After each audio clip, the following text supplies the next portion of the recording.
Hi, everyone. I'm Jeff Minhas, Executive Director of your UCI Alumni Association, and I wanted to say hello and welcome.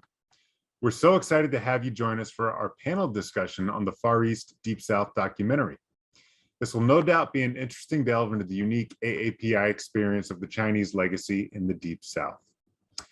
This intimate discussion will feature a special cast member and UCI alumnus, Edwin Shu, class of 2003, as well as producers Larissa Lam and Baldwin Shu, and moderator Judy Wu, UCI professor and chair of the Department of Asian American Studies.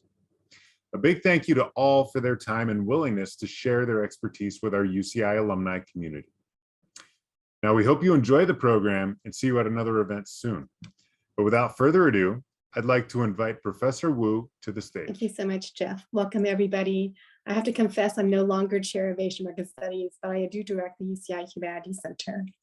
I hope you can hear me. I lost my voice recently and only just gained it back.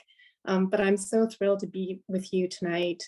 I am a professor of Asian American history, and I also want to welcome my colleague, Isa Quintana, who is also an Asian American historian. Her work looks at Chinese American and Mexican American communities and the ways that they connect with one another in Los Angeles. And so this film in particular, I think really resonates for both of us. This is such a moving film for those people who maybe have not had a chance to explore it. It is such a brilliant examination of father-son relationships and the desire to reconnect with the past. And so much of the film is about historical research, so I'm a big fan of that. Also, just one more thing, I went to school in the Bay Area, and so many of the shots in the film were very nostalgic for me.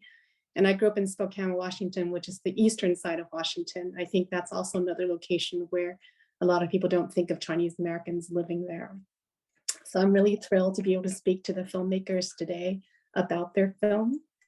I'd like to introduce our panelists. First, Larissa Lam is the director, writer, and producer of Far East Deep South. She previously directed the award-winning short film, Finding Cleveland.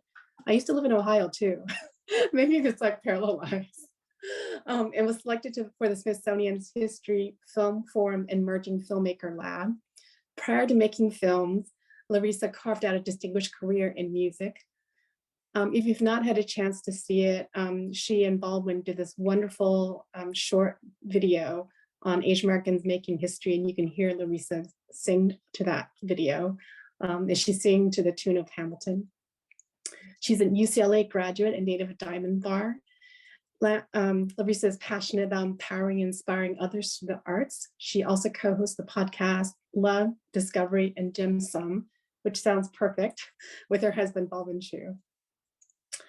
Baldwin Shu, aka Only Juan, is the producer of Far East Deep South. He and his family are the subjects of the film.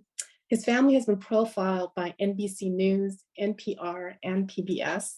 He's a graduate of the Act One film producing program and also holds a mechanical engineering degree from California State University, Sacramento. In addition to being a producer, Shu is a rapper and beatboxer known by his MC name, Only Juan, and has gained recognition for his viral videos, Cantonese Boy, I Want to Be an Engineer, and Asian Americans Making History. And finally, I'd like to introduce Edwin Shu, who is an anteater. He's a cast member in Far East Deep South. Edwin graduated from UC Irvine in 2003 with a bachelor's in anthropology. He went on to receive a master's in social work from Cal State Long Beach in 2006. And since that time, he's worked as a mental health therapist with children and currently works with Family Court.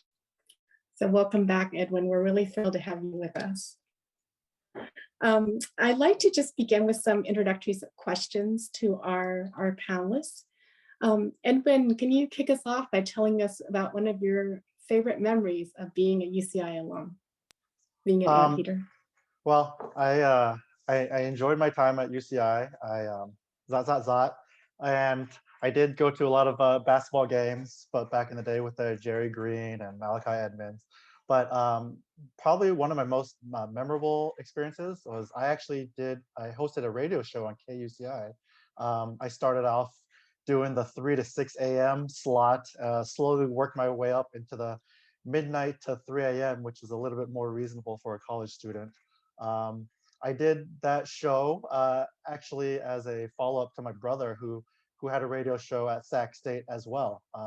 So I just kind of continued in his footsteps and did that too. So I really enjoyed that, just going down to the studio. It used to be down in a trailer next to Middle Earth. So that was good times. Thank you so much, Edwin. I have to ask, do you remember the ratings for the 3 to 6 versus the midnight to 3 slots?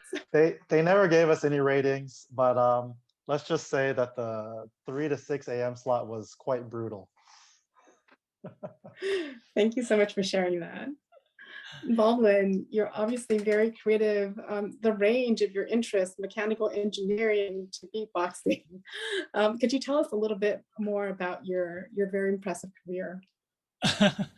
Well, I mean, a lot of my career was also in engineering, but I like to say I had 2 full-time careers throughout my school. You know, like Edwin said, I was DJing like a hip hop show at Sac State, and I was really into hip hop and music. So started rapping and beatboxing, and they started calling me the lyrical engineer because I started rapping about engineering. Because, you know, like, you're a rapper, you got to be real, right? And so what was real was that I was a geeky engineer. So I would rap about dim sum, I would rap about God and thermodynamics all at the same time. And it's like, hey, if we're gonna be real, let's be creative about it, right? That's fantastic. Do you call any of your lyrics about being an engineer? Oh yeah, because it's tough being an engineer, designing gears, calculating elasticity of shear. Can't go on dates because my design project's late. Be working on site till 8:15, stuff like that. That is fantastic. My husband's a mechanical engineer, so I'm going to get him to watch this video afterwards. All right. I still don't know what elasticity of shear means, but I was a business economics major and then I went into the music industry. Larissa, you are involved in the film. I love the video that you co-created with Baldwin, and I think it features your daughter as well. So you Yes. obviously are taken with family projects. Do you want to share anything about your secret for making them a success? Well, I think it's recognizing people's strengths and weaknesses in the family, and sometimes taking a little bit of risk in unlocking some things. I know with like our daughter, she has this hidden talent of taking after daddy, much to the chagrin of grandpa, who's I think watching right now.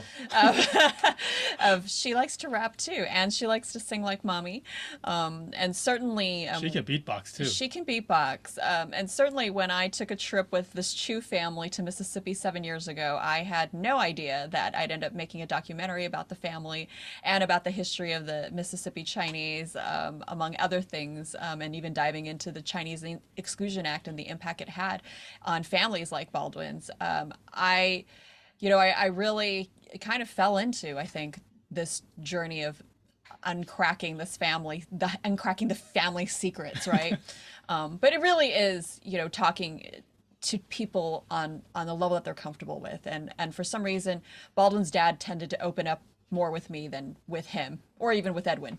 I joke around saying, but it's probably not a joke, that my dad probably likes her better than she likes me. He likes me, so it's probably true. I'm getting a sense of the family dynamics just by talking to the three of you. I'd like to transition, and yes, if anybody has questions, please post the Q&A, but I'd like to transition and just give people in the audience a taste of this fantastic documentary. So we're going to show a trailer from that.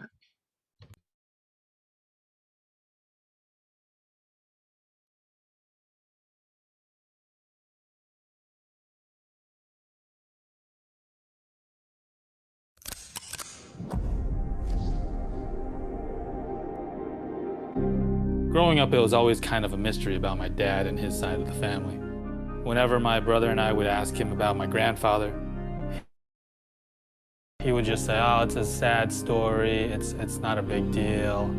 One day we came across this photo of a gravestone, and that's when my dad finally told us that this is where my grandfather and great-grandfather were buried. But not in China, in Mississippi. Chinese people in Mississippi? What happened there? I actually don't know where we are going and where we're going. Last thing I thought I'd ever find in Mississippi was a Chinese museum.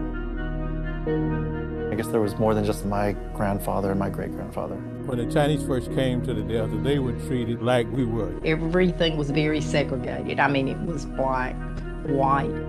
We were just really in the middle.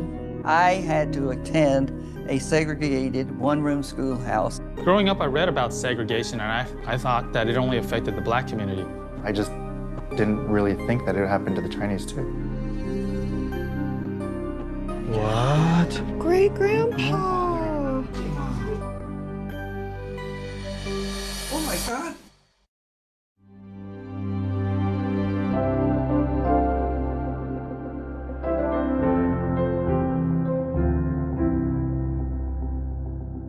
I knew all your family.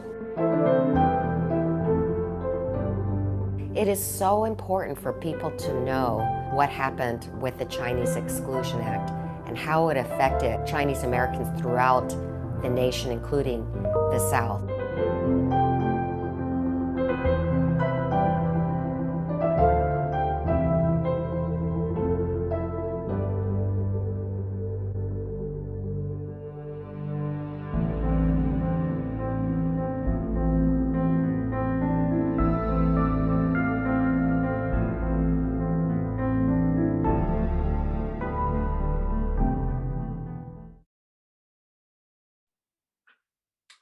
So powerful. We wanted to get a sense from the audience if you know about this history of Chinese in Mississippi. And so we're going to be issuing a poll just to see what your response is. And while you're answering that, I'm going to go ahead and turn this over to my colleague, Professor Isa Quintana.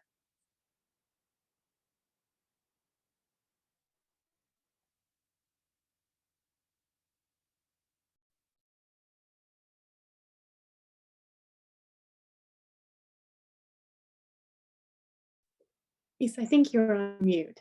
Do you want to go ahead and get started, and then we'll announce the results of the poll a little bit later? Okay, thank you. Didn't realize I was still on mute.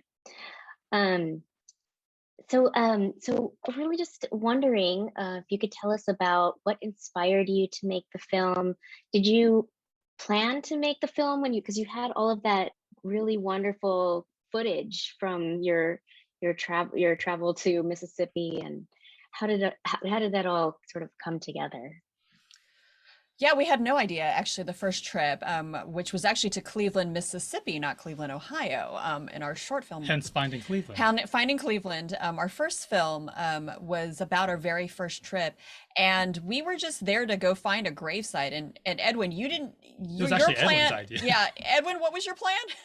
So the initial plan was to do an anniversary trip for my parents. My dad had always talked about the gravesite being there and always wanted to show me and Baldwin that someday. And then actually, I'm going to give credit to my wife, as I should for everything, but she's the one who said, let's do this for your parents as an anniversary gift. So we decided to go there, and the literal plan was drive around this town and find some cemetery. We figured it's a small town, and we'll just find a cemetery, and that's it. And then ahead of time, I did contact the local, the city hall. And at that time, I was watching Parks and Recs. So I just figured there's got to be like a Leslie Knope type of character there who knows everything. Like, do you guys know about this one Chinese guy who was down there? Because how was I supposed to know there was more than one? So it kind of opened up from there. Yeah, and then once we, discovered that there was a Chinese Mississippi Delta Chinese Heritage Museum, which City Hall told you about that, right, Edwin? I think while we were there, just before we got there, someone gave me Emily's contact, and she runs the museum at the college there. And then I emailed her, and she told us to come by, and that led to, if you guys seen the film, the scene that started off with my dad finding the Bible. Spoiler alert. Hopefully they saw it already. It's not a spoiler. Everyone's seen it already. And if you haven't, you can still watch it on PBS until Thursday. Keep going, Edwin. Yeah. So we got down there. We drove down to Cleveland, and we went to the museum. And then while we were there, we went to lunch, and then she called us back, and there was another person that she wanted us to meet.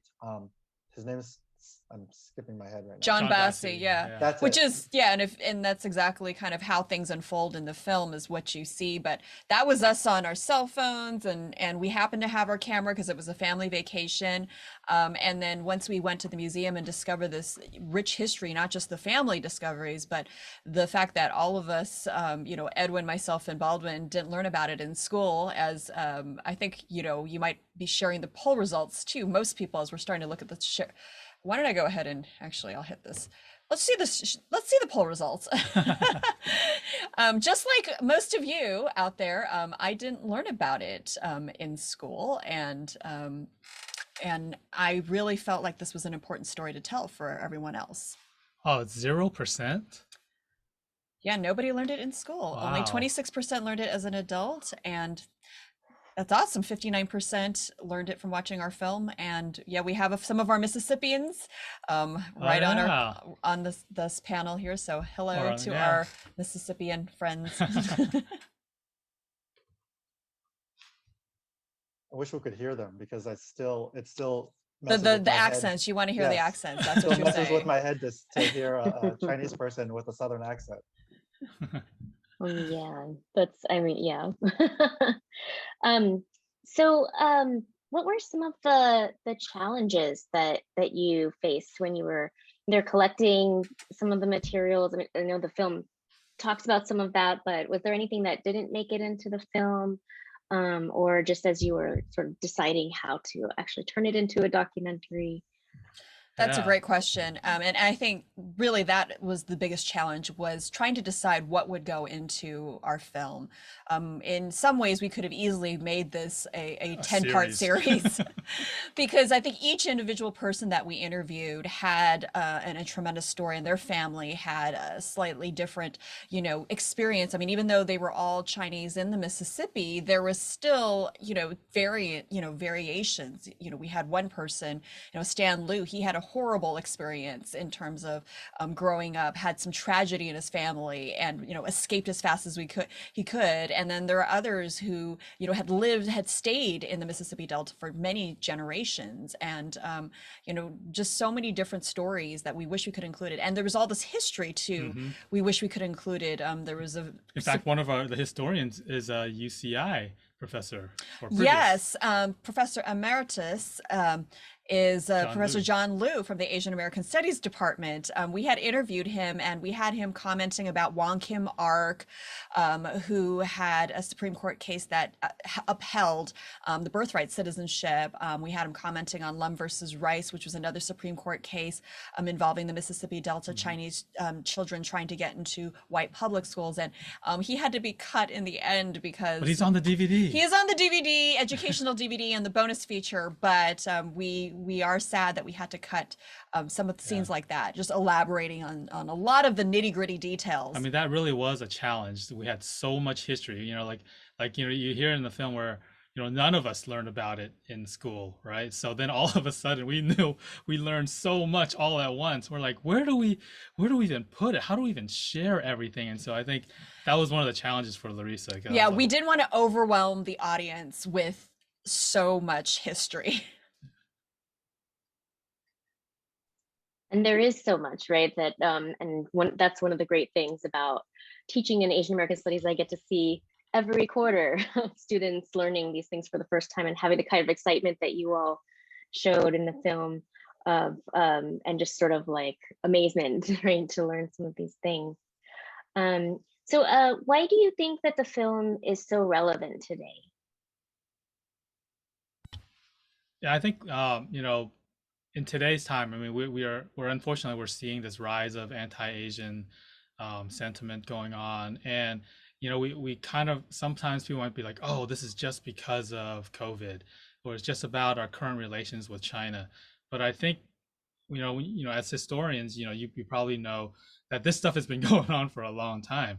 And the sad thing is that I think it's because we haven't been taught our history, we haven't been relevant in the eyes of the majority, that we've been here and we've made significant contributions, that we are not really American. And I think that's the relevance, is that you see people and continue to be treated like they're not belonging here, they're not American. So I think when you go back to the history, when we see these dynamics between the Black and the Asian community in a time where it was worse, significantly worse than today, you had all these laws that are really against people. For them to find some sort of commonality, find some sort of way to live amongst each other and to have respect for each other, I think that's something we can learn today still.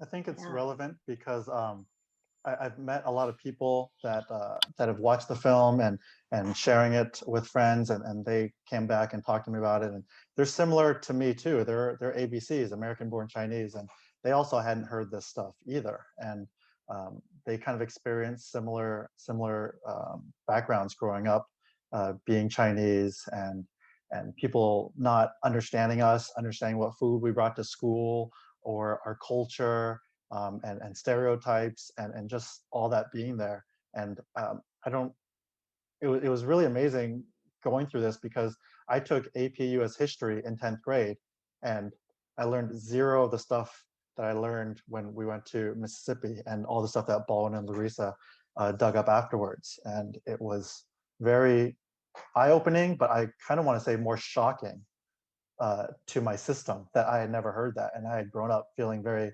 rah-rah USA, which I still am, but it was just like, where was this huge part of history, and even part of my personal history, where was that growing up? And so there was shock, some anger, of course, that like, why couldn't I have heard that? I think what's relevant now is that there's luckily a lot more outpour for representation, and representation does actually matter. And I actually just saw Shang-Chi the other day, and that just really resonated for me too. I mean, it was very timely. Did that bring like memories of like our fighting and our martial arts lessons, when you watch Shang-Chi? When I beat you up, yeah. Oh yeah, sure, yeah, right.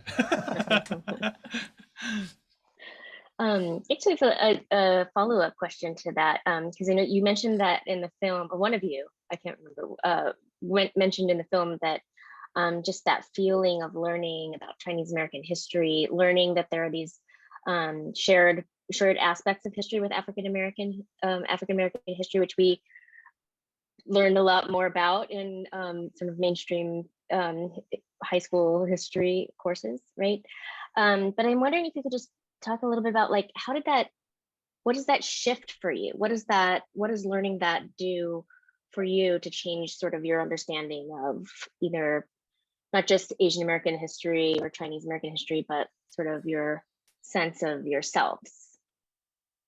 Yeah, I'll start the answer, just because I think I made a very concerted effort to want to include that, and I know Baldwin as well, because for me growing up, I took AP US history just like Edwin did, and I think being a good student, I wrote the essays, I took the exams, I got the A, and I don't think I necessarily felt a personal connection when we were talking about the African American experience, especially when you're talking about slavery and segregation and Jim Crow. And then when we showed up in Mississippi, and to learn that segregation also impacted our community in the South, and then later on, also learning that there was segregation in California. There was in all sorts of places. It wasn't just relegated to one part of the country, and even the Chinese Exclusion Act. That to me really cast, I think, our identity, in a whole light, because in some ways I think I grew up buying into the model minority myth, like, oh, we're the the good citizens, keep your head down, do everything right, and don't cause any waves, and you'll be fine, and you can succeed, and nothing bad ever happens to Asians. And that is such a myth. There's so many things that I think in my mind recast, I think, my identity as an American. One, I felt a stronger sense of belonging and a stronger sense of ownership to American history, but also having more empathy for other groups that had to endure a lot of discrimination and oppression. What she said, that was pretty good. I was probably gonna say it just like that, and she took the words out of my mouth. That was one thing that I appreciated, was that sense of empathy that people were talking about during the film. that African Americans sort of saying that, well, they were treated like us too. And so that leads to the next question, which is there's Judy's question. Judy said that she was really struck by the friendliness of the white Southerners that remembered your family, but almost none of them talked about race. But the Black interviewees all mentioned the discrimination that they experienced and how it helped them to form that connection with Chinese Mississippians. So could you talk a little bit more about the disconnect between those two groups? And yeah, just could you talk some more about that, please? Yeah, what I think was interesting, and this is a good illustration of this, is, you know, when we did a screening, an early screening of Far East Deep South, and we showed it about a couple years ago, we did a test screening back in those days when we can get together with people in real life a little bit more. And sit next to each other. Sit next to each other. I remember a gentleman who was white after the screening, you know, this is like the first time he heard about the Chinese Exclusion Act, and he stood up and he said, I never excluded anyone. I was friends with the Chinese.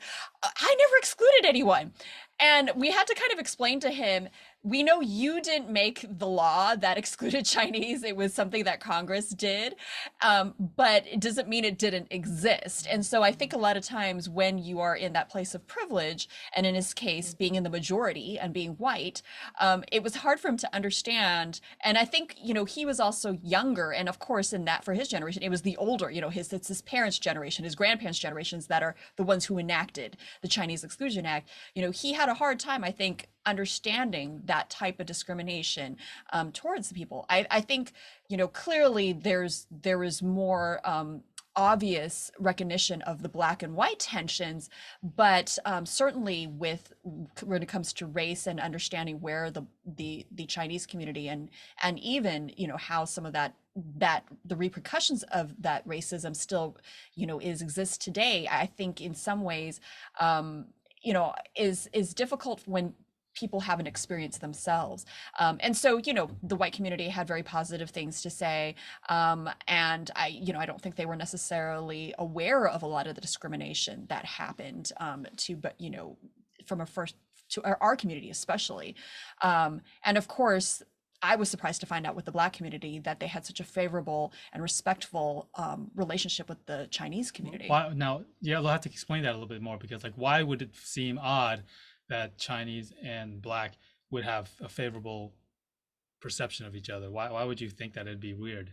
Well, I grew up in LA, you know, and so in the more recent decades in LA, there's been tension, or even in some other major urban centers, right? And so that's all I saw on the news. And so I'd never heard of a favorable relationship, I think, between the communities. It had always been cast in more of a light of tension, even though maybe my own personal experiences with the Black community have been very, very favorable. But from a historical standpoint, all I had heard about was more of the especially tension. On news and media. And the news and media, right? And so for me, that was a very eye-opening thing.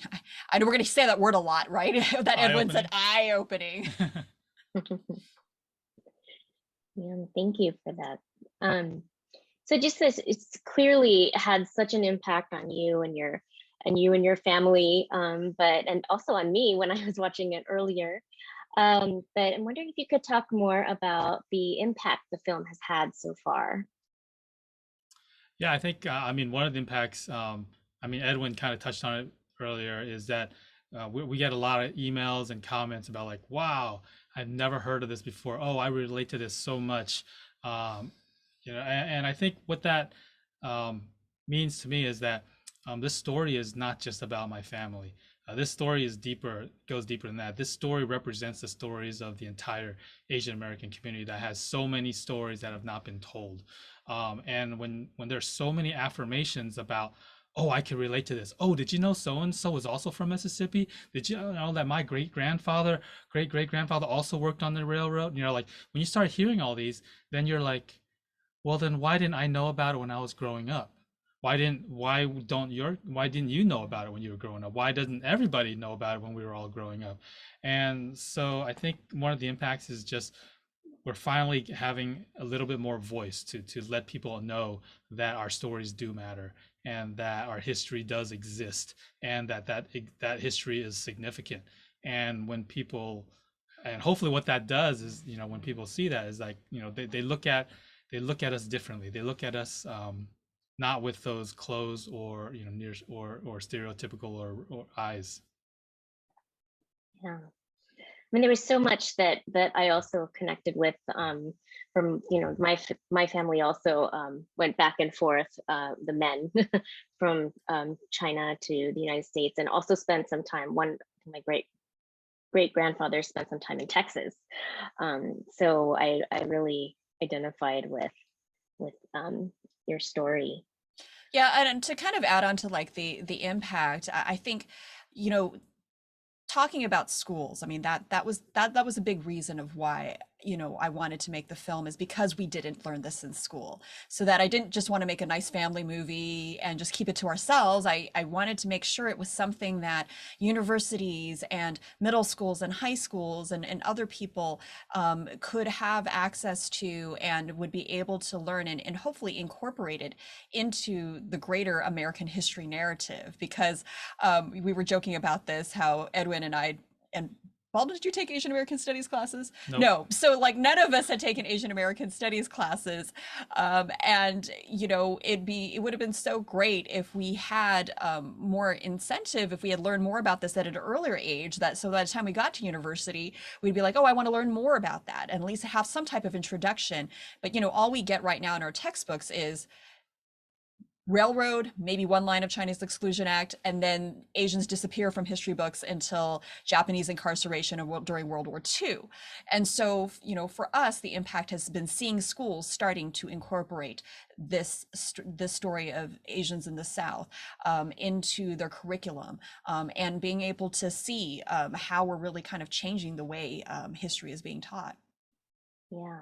And I think importantly too, that these are stories about communities, not just about exclusion, right? And I think absolutely. that's like, and it's yeah. that's the other part of the impact, is really encouraging other families to tell their stories, just like your family has stories, and that's so amazing, and it's very unique and different than someone else's, even though there might be similar experiences with the back and forth because of exclusion. But within each family there's a unique story, and within each region, as we traveled, it's not just Mississippi that had Chinese or even Asians, it's other parts of the country. There's Seattle, there is Wyoming, and Colorado. In fact, Baldwin's mother's side of the family, we just discovered recently, his great-grandfather ended up in Denver, Colorado. So that's another story to explore.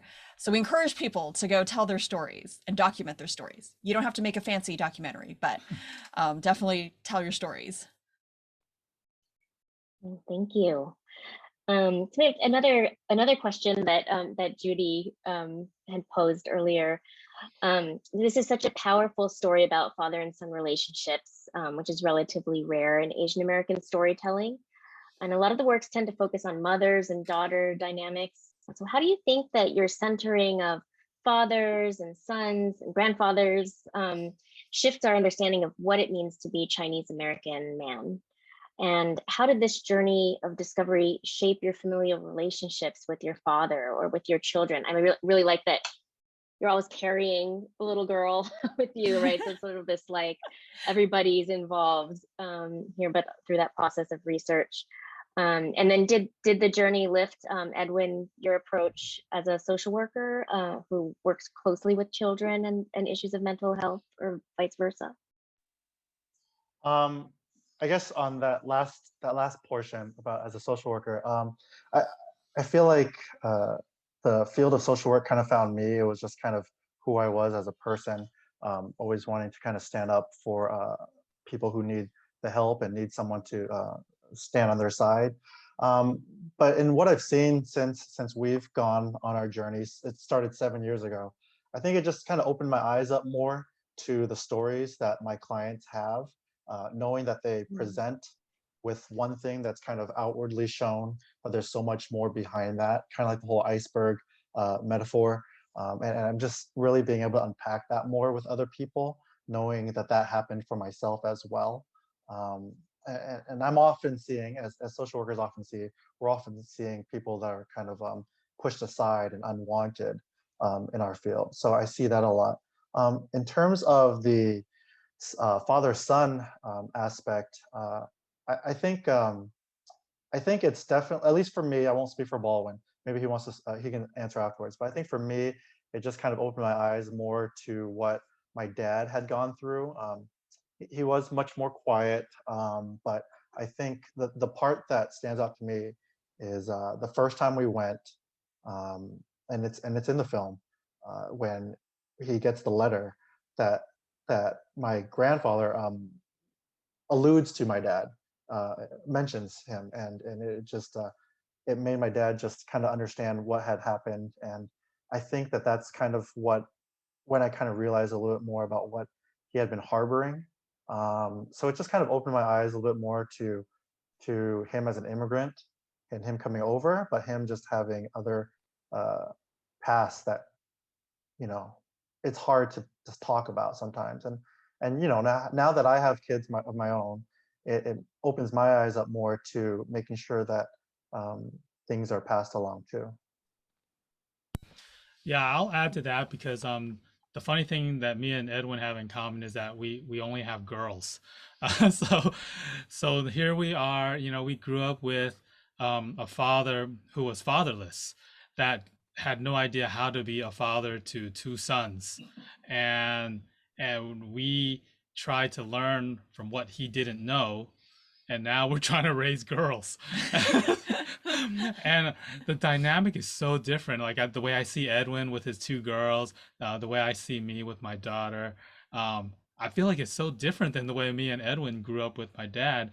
And I think it just shows how being a father is difficult, and not having a role model or someone to help you along the way, even if it's somebody to show you the wrong way, is sometimes beneficial, right? Because at least you know, right, what's wrong or what's right. But I think when we put it all into full context, you know, like kind of like what Edwin was saying, for me, is understanding that my father didn't say and do a lot of things because he really didn't know what he was doing. And it's okay, because like even for me, like I thought, you know, I joke around about it, but like I always wanted a son, you know, and I knew that I was not going to get a son because I wanted a son so bad. But then I have a girl and I love her so much, but I had absolutely no idea, because I was like working towards, what do I do with a son? And You were pretty panicked when we found out what we were having a girl. But man, it's like, you know, like being a father is like the most important thing to me now. And so I'm just glad that the story brought me and my dad closer together. It allowed me to understand him more. I think it allowed me to forgive him for a lot of things, and understand him, and for me to really try to see things from his point of view and not necessarily try to judge him for it, especially when I see all the mistakes that I make now. So well, and I think it, you know, just to close off this thought, is I think it's very rare that a father and son get to discover something, especially history, family history, at the same time. Normally one has more, you know, the older one normally has more information than the other. And this is one of the rare instances where, you know, his dad didn't really have that much more information than Edwin and Baldwin. And so they all kind of went on this journey together of discovery, which I think, you know, bonded them. Shout out to my dad who's out there watching right now. We love you. It sounds like it was also healing in a way for all of you to do this together and learn this history together. Yeah, definitely. So so as an audience member, right? The documentary gives a sense that that the audience is part of your journey of discovery, and at each stage you're showing research and the interviews, and then the meaning of the story is shifting as the goals of discovery change. And do you know, did you know the overall sort of narrative arc of the documentary when you began, or did your storyline shift as you learned new things? So in October of 2016, we have this wonderful shot in the film that you see Baldwin's walking through some cotton fields and he's literally walking into the sunset. And I thought that was going to be a great closing shot to the film. And then, so that was October 2016. January of 2017, all of a sudden we discover the Chinese exclusion files, or somebody At the told us National about it at the Archives. National Archives, or they found the files. It would be a few months later after that we would actually go to the National Archives in San Francisco. And if you've seen the film, it's chapter 3 in our film, where we discover, all the different written documents and transcripts, and immigration papers for your grandfather and great-grandfather and great-grandmother. And that changed the whole narrative, because originally it was just about the Chinese in the South. And once we discovered that his great-grandfather had a much longer lineage in this country, and it ended up being a film not just about the Chinese in the South, but about American identity and the deep roots that a family like theirs has in this country. So that made me have to spend another year, at least another year, on the film, because I had to reframe everything. Plus new interviews with New interviews with historians historians, it about the changed. laws and Yeah. how the Chinese Exclusion Act wasn't the only law that was. And it's strange because we had put the Chinese Exclusion Act in there knowing that it played a part in a lot of Chinese, families' lives, but we didn't know the extent it played into Baldwin and Edwin's family until we ended up at the National Archives, where we really discovered the direct link. I mean, I think it's really powerful, and how Jane Lee, who's in one of the talking heads in your Right, Jane Lee Hong, yeah, she says that that it really had such a huge, long-lasting impact for generations on families, and so I think that's really, really important when we're thinking about exclusion and our own connections to these histories. So speaking of you just talked about the citizenship, so I'm going to skip ahead just for a second. When you found those documents that great-grandfather had U.S. citizenship, why was it important to conclude the story with the discovery of that? Did you consider other endings, or? Well, I mean, I think I think it's important for us to have shown it, because I think it goes back to the American identity part. All my life growing up, I wasn't sure if I was Chinese or if I was American. And if I was American, when was I considered American? And if I was Chinese, when was I Chinese? Was there only a certain group of people that thought I was Chinese? And then when I'm amongst, maybe immigrants that are Chinese, they're like, well, you're the American one. And when I'm with like non-Asian people, they're like, well, you're the Chinese one. And I think there's always has been this struggle internally for me is where do I belong? Do I really belong here? Like I'm kind of stuck between two worlds. And I think when being able to find that citizenship document, and then, for me to go from I'm the first one born here to like, man, we've been here for a long time. Why can't I be accepted? I think that was a big change just internally, and I think that's how we wanted the audience to feel that same way when that discovery was found. And honestly, it was chronologically how we discovered it. So we did toy with moving certain things around, but in the end, it felt like that was going to be the climax of our discovery, was finding that document. Yeah. And I think it really complicates not only your family's sort of story of immigration, that it's not so simply like come to the United States and then just stay, right? But that there was back and forth. There's, it's not a linear process.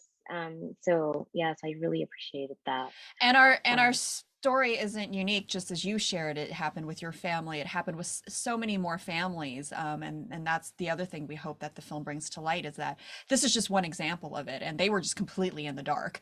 But we've talked to so many families that are like, that happened to my family too. And, it's just tragic to think about the repercussions and the generational effects that a policy that was made in the 1800s has even to this generation today. Yeah, thank you. So what do you hope that the audiences will take away from this film? What's the biggest thing that you hope audiences would take away? You want to take a stab first, or me? You can go first if you would like. I think I think I would like for the audience to take away that their stories are important, and that when they see how generations are affected, that they will talk to their younger generations, and we hope that the younger generations will talk to the older generation. We hope this becomes we hope the film inspires, cross cultural and cross generational discussions.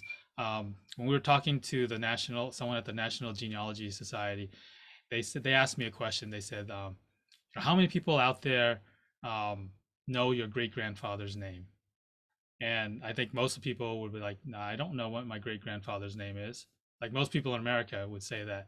And then they said, well, just think about it. In 2 generations, your name will be forgotten too.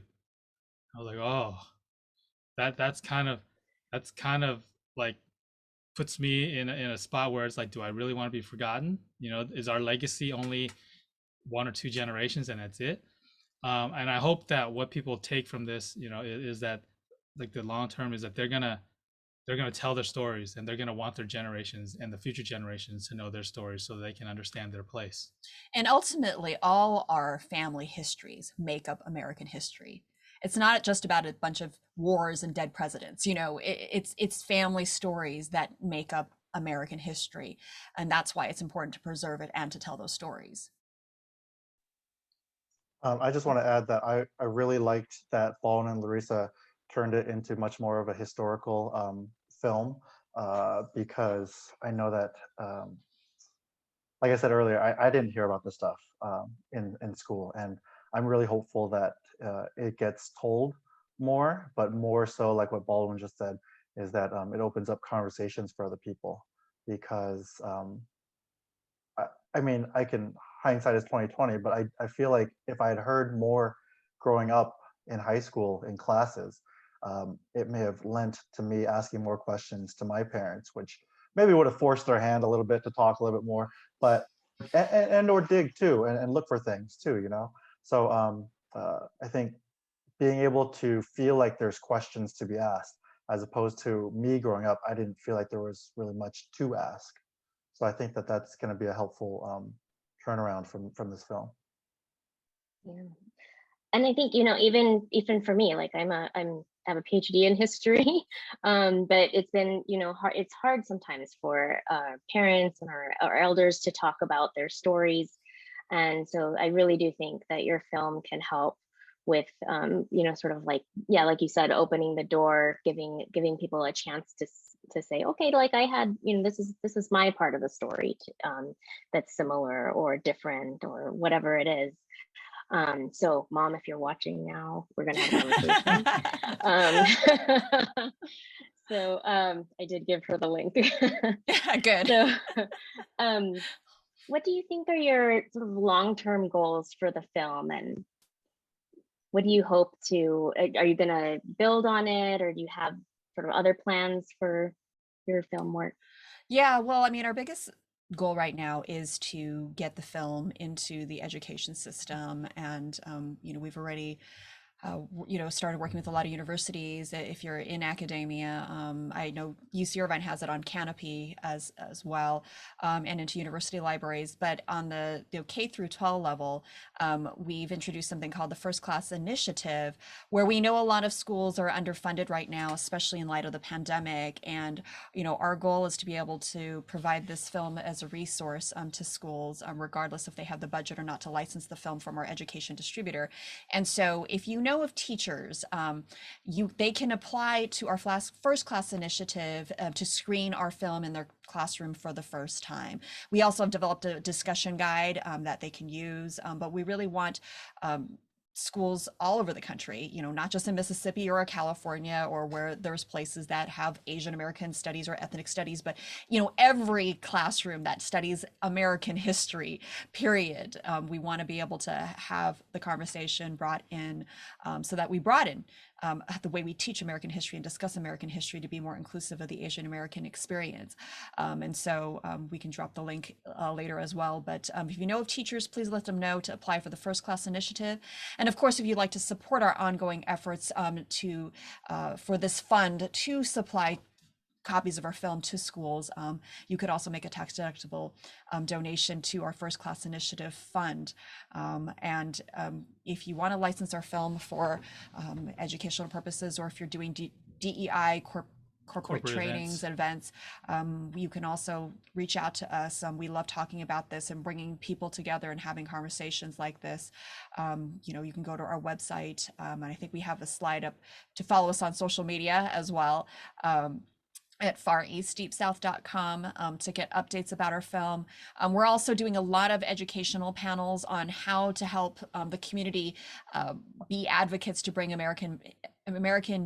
Asian American history to schools. Last week, we just had a panel, or 2 weeks ago, we had a panel with Dr. Russell Jung, Dr. Jane Hong, who was in our film, and Tingy Wee of the 1882 Foundation, talking about bringing Asian American history to schools. And we're doing another panel on November 4th to discuss how to work with allies in bringing Asian American history to schools. So we are kind of all in on this education. We didn't just make a film and decide to like throw it out in the universe. We're actively engaging with communities and schools to really try to make the change. And so all of you out there that are watching, we'd love for you to join us in this campaign, because at every level, local, we need it. We can't do this alone. We need your help for sure.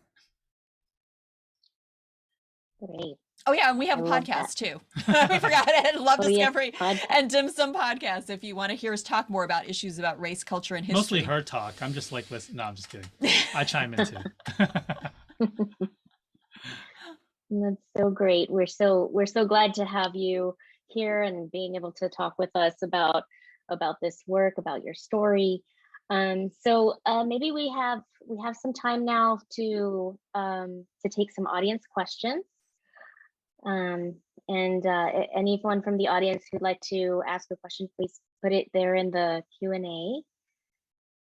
And let's see. Oh, gosh, I gotta scroll back up. Okay.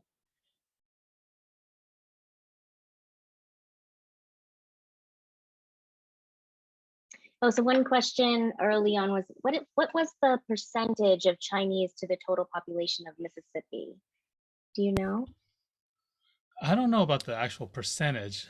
Yeah, I think Raymond Seed put some numbers in there for one section of a time. I know that there were, in the mid 1900s, there were as many as a few thousand Chinese in the Mississippi Delta, and so decade to decade it tended to vary, and certainly right now the population percentage-wise is a little bit lower than it was prior, and that's in general. There's just been a major population decline, and a lot of the Mississippi Delta Chinese moved out to different parts of the country to pursue opportunities for education and for work as well.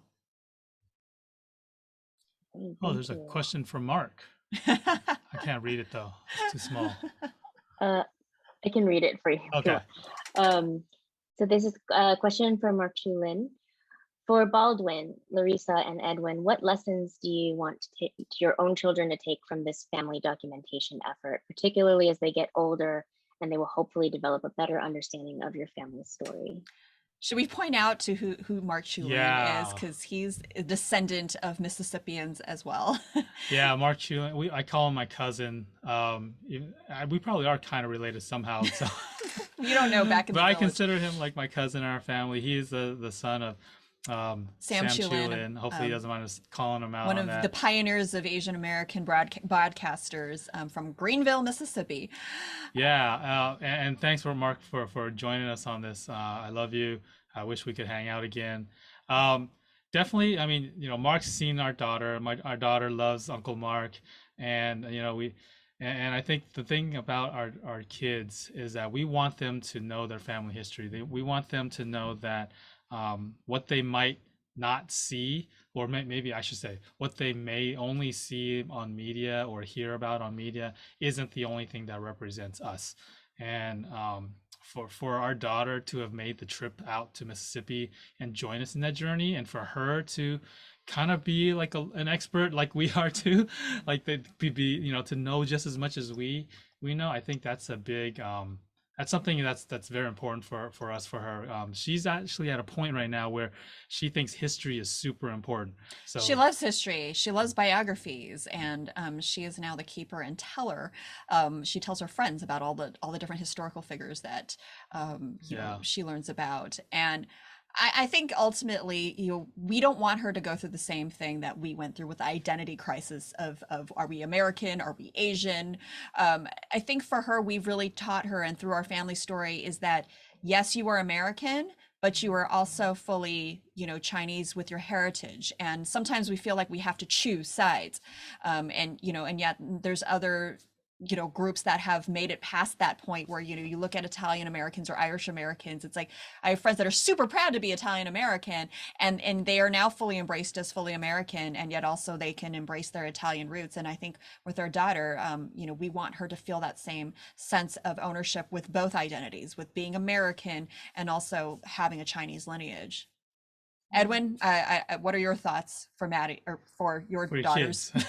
I want my girls to kind of same thing you said, but and what I've said before. I want my girls to know that that there's people like us out there with stories, that that our stories can be told, that they can tell their stories, that they can learn from us, from Yaya and I, and just passing that to their friends. I think, like I said earlier, I think it's a really good time right now that we're able to talk about these things where it's not as taboo or kind of hidden. And I think that my girls will have a better opportunity now. But now I just want them to feel empowered to do so. And going back to what Baldwin said earlier too, we have girls, so the arc of our own lives is different because my personal upbringing is different than what hers will be, what they will be. So so just empowering them in that sense as well as Asian women. Yeah, great. It's like, at what point do you just get to just be, right, and not have to be something or another thing, right? Yeah, good point. Thank you. Where are you from? Where are you really from? Yeah, exactly. Yeah. You speak English so well. Yeah. We have a really great question here from Diane Chung. This was my first time watching the film, and it really tore into my heart, especially when I saw my last name Chung as part of your family. I can't imagine what the families experienced in Mississippi, but I imagine it was similar to how Chinese were alienated in the Caribbean and South America, specifically Guyana, where I'm from. This is very little record except the arrival of Chinese on the ships. I'd love to document their journey coming off the ships and how they ended up in Hawaii. What motivated you to get started on this storytelling journey, and what were some of the biggest barriers in getting people in Mississippi to buy in to reliving this painful past? Yeah, I think the motivation, I mean, Edwin, first of all, I mean, with Edwin and Donna, his wife, saying, hey, we should go out there, I think that kind of sparked it at first. But I think the motivation after that was also seeing my dad hold my daughter and being like, oh, you know, this is what a grandchild and grandfather relationship looks like. And I think that motivated us to go out there and start researching and saying like, hey, if we have a lineage here, and if it's in some place like Mississippi where we had no clue about and never been to, then shouldn't it be important for us to go out there and find out, for the sake of my daughter, where her family lineage is from? And you know, for us to go out there, it was we had no idea what to expect. We didn't know if people were going to accept us when we got there. We didn't know if we were, you know, going to be, you know, face a lot of racial, you know, even more racist things than we faced here in California, just because of what we learned about or watched on TV or learned about in school. I think there was a lot of fear of that. Well, and I think, you know, to answer the second part of that question is what the biggest barriers to getting people in Mississippi to buy into reliving this painful past. I think with us, it was a little unique. I mean, I know there's been other stories that have been done, recently, and different reporters or, journalists have gone down. And, for us, Baldwin is one of them in a sense now. We were embraced, Baldwin and Edwin, because their grandfather and great-grandfather and great-grandmother had such a presence, in the community, were pillars of the community for those who remember them. And so, I think there was a trust in the sense that we weren't trying to exploit the story of the Mississippi Delta Chinese. We were only really trying to find out what happened in the family and really shed a light on the experiences to improve, I think, again, what we're talking about here is our identity, as Asians in America, and to preserve this history and really pay tribute to it, and it's hard to tell the story of that time period without talking about the pain, but hopefully we did in a way that was enlightening and yet gives a glimmer of hope of what the future can hold. Thank you. So I think we're just going to take one more question if I can find it here. I might have skipped over it. Q&A box. Oh, from Marie. Yes, From Marie Chan. Yes. Marie Chan. Oh, about the Bible. Yeah. Do you see it? Yes. Okay. Okay. So the scene when your father finds your grandfather's Bible is her favorite. Did you find more information about Chinese American churches in the Mississippi Delta that wasn't included in the film, and what kind of impact did that have on Chinese immigrants? Yeah, that was another thing that I wish we had more time to include more of, but because of the flow of the film, I had to end up cutting a lot of that material. But the church played a very important role for community, for the Chinese, and in many ways, it provided a safe haven in some ways for them to congregate.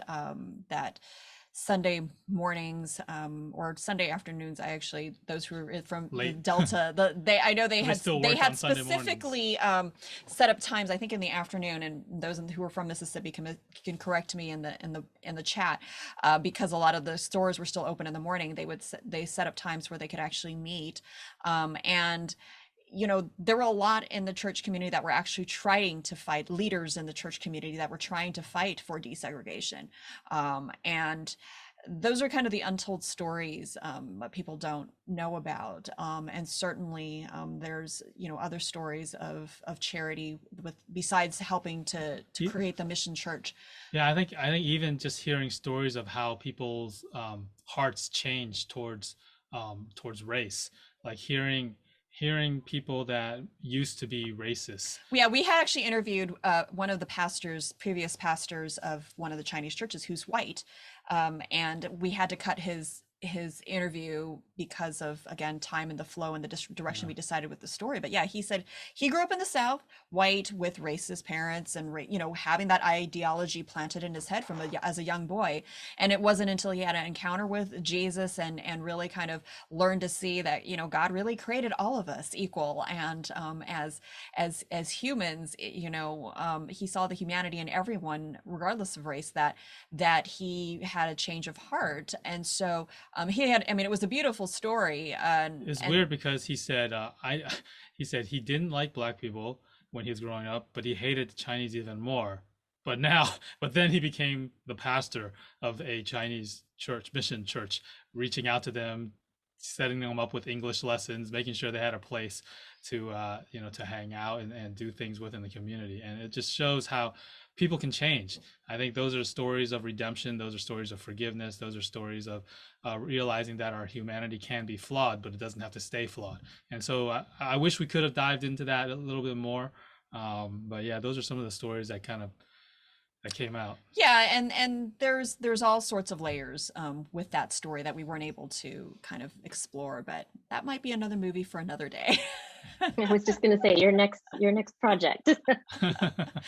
There were many stories that can come out of this one story, and they need to be told, and I hope they're told. Thank you. Oh, and people are saying thank you for sharing this history. So does anybody see any more questions that I missed? Because I don't want to miss anyone. Yeah. I think there's a lot of Mississippians here, and I just want to say that I've only been to Mississippi twice, and that second time I went, I really felt. I think Baldwin kind of mentioned earlier about how they got people to buy into stuff, and when I went that second time, I just felt like they already accepted me, and they had just met me that first time. So there was just something, I don't know if it's Southern hospitality or what, but they definitely accepted us in, and I really appreciated that. So thank you to everybody from the Delta. Yeah, we really miss the Southern cooking and the Southern Oh, hospitality. I had greens tonight.